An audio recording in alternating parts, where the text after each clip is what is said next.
Hey everyone, आज हम locate करेंगे root two on number line. देखिए, टू एक नॉन परफेक्ट स्क्वायर है और इसका अगर रूट कर दें स्क्वायर रूट तो हमें कोई एक एग्जैक्ट वैल्यू नहीं मिलेगी, राइट। कि हम स्केल की हेल्प लेकर हम सिंपली मार्क कर लें नंबर लाइन पे। तो हम रूट टू के वैल्यू निकालने के लिए हम इसको इनफैक्ट वैल्यू तो हम निकाल सकते हैं by long division method, but root two को मार्क करने के लिए नंबर लाइन पे हम यूज़ करेंगे पाइथागोरस थ्योरम का। ठीक है, देखिए ये अप्लाई होती है एक राइट एंगल ट्रायंगल पे। तो जिसमें ए बी को हमने बेस माना, बी सी को हमने परपेंडिकुलर, तो हमारा ए सी जो लॉन्गेस्ट साइड है ऑपोजिट होता है ठीक 90 डिग्री के, वो हो गया हमारा हाइपोटेनस। ठीक है, चलिए आगे देखते हैं। तो यूजिंग पाइथागोरस थ्योरम हमने लिखा हाइपोटेनस का square is equals to base का स्क्वायर प्लस परपेंडिकुलर का स्क्वायर। ठीक है, अब बेस की जगह पे हमने रख दिया 1 और परपेंडिकुलर की जगह पे भी हमने रख दिया 1। नाउ 1 का स्क्वायर 1, सिमिलरली यहाँ पे भी 1 आ जाएगा और इन दोनों को प्लस करेंगे तो आ गया 2। तो ये हाइपोटेनस का स्क्वायर इक्वल्स टू हो गया 2 के। अब एक तरफ से अगर हम 2 हटाते हैं तो दूसरी स्क्वायर हटाते हैं तो दूसरी तरफ आ जाता है रूट। ऐसा क्यों होता है? अगर आपने मेरी एक्सरसाइज 1.5 की, जहाँ एक्सपोनेंट्स के रिलेटेड क्वेश्चंस हैं, आपने देखी है तो आपको पता होगा कि हाइपोटेनस फाइनली हो गया हमारे पास √2। ठीक है, अब देखिए इसका मतलब अगर हम एक ऐसा ट्रायंगल ड्रॉ कर पाएँ, कंस्ट्रक्ट कर पाएँ जिसमें बेस 1 है और परपेंडिकुलर की भी लेंथ 1 है, तो जो हमें हाइपोटेनस की लेंथ मिलेगी वो होगी √2। बस हम अपनी कंपास को इस लेंथ के अकॉर्डिंग, ए से सी तक की लेंथ के अकॉर्डिंग एडजस्ट करेंगे और नंबर लाइन पे मार्क कर लेंगे। तो चलिए देखते हैं कैसे करेंगे। सबसे पहले मैंने यहाँ ऑलरेडी एक लंबा लाइन ड्रॉ कर ली है और इस पे कुछ नंबर्स को मार्क कर दिया है। कोई भी लेंथ 0 से ही हम मेजर करेंगे आगे। अब 0 को मार्क करा, देखिए मैंने गैप कितना लिया है 2 सेंटीमीटर। ये एक छोटा सा कंसेप्ट है, इसे समझिए। तो देखते हैं, देखो ये 1 जो है ना, ये कोई सेंटीमीटर, मीटर, किलोमीटर हमें नहीं पता ये क्या है। एक छोटा सा एग्जांपल मैं देती हूँ। मान लीजिए मैं आपसे बोलूँ कि 2 किलोमीटर का डिस्टेंस है, इसको एक पेपर पे मार्क करिए, तो क्या आप कर पाएंगे? 2 किलोमीटर तो इस पेपर पे आएगा भी नहीं। तो हम क्या करते हैं, हम लेते हैं एक स्केल। मतलब अगर मैं ये 1 यूनिट मानूँ, ये सिर्फ यूनिट है, जो यूनिट कुछ भी हो सकती है, तो मैंने इस 1 यूनिट को रख लिया है 2 सेंटीमीटर के इक्वल। मतलब जो मैं 0 से 1 तक का गैप लूँगी वो कितना आ जाएगा? तो 0 से 1 तक का गैप आ जाएगा आपका 2 सेंटीमीटर। देखिए ये हो गया 2 सेंटीमीटर के गैप से मैंने 1 यूनिट मार्क कर दिया। फिर आगे भी 1 एंड 2 सेंटीमीटर का गैप लिया और एक और पॉइंट लगा दिया। फिर से 2 सेंटीमीटर का गैप लिया और एक और पॉइंट लगा दिया। अंडरस्टूड?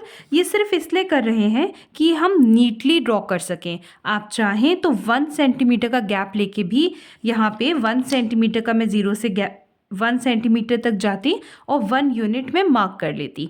ठीक है, सिमिलरली 2 सेंटीमीटर तक मैं 2 यूनिट्स मार्क कर लेती। पर हमें नीटली करना है तो मैंने 1 यूनिट, 0 से 1 यूनिट है, ये मैंने 2 सेंटीमीटर के गैप के अकॉर्डिंग ले लिया।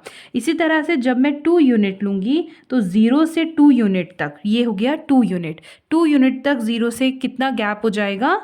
4 सेंटीमीटर। अंडरस्टूड? सेंटीमीटर का सिर्फ इतना ही रोल है कि हम ये गैप इक्वल्स लेने होते हैं किसी भी दो नंबर के बीच में। तो अब इक्वल गैप हम कितने लें? हमने 2 सेंटीमीटर ले लिया। ठीक है, आगे देखते हैं।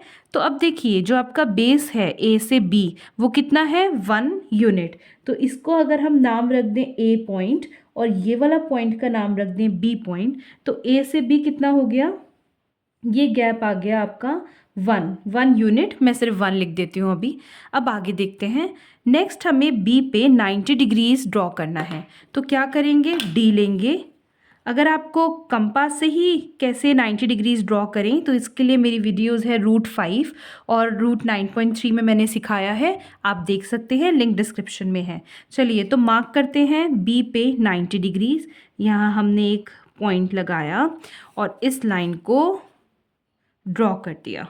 ठीक है, ज्वाइन कर दिया बी पॉइंट से। तो ये हो गया आपका 90 डिग्रीज एंगल। अब हमें ए बी से सी तक 90 डिग्रीज का तो हमने ये लाइन बना दी, पर हमें लेना कितना था परपेंडिकुलर? 1 unit, right. तो अब हम क्या करेंगे, हमारे पास दो ऑप्शंस हैं।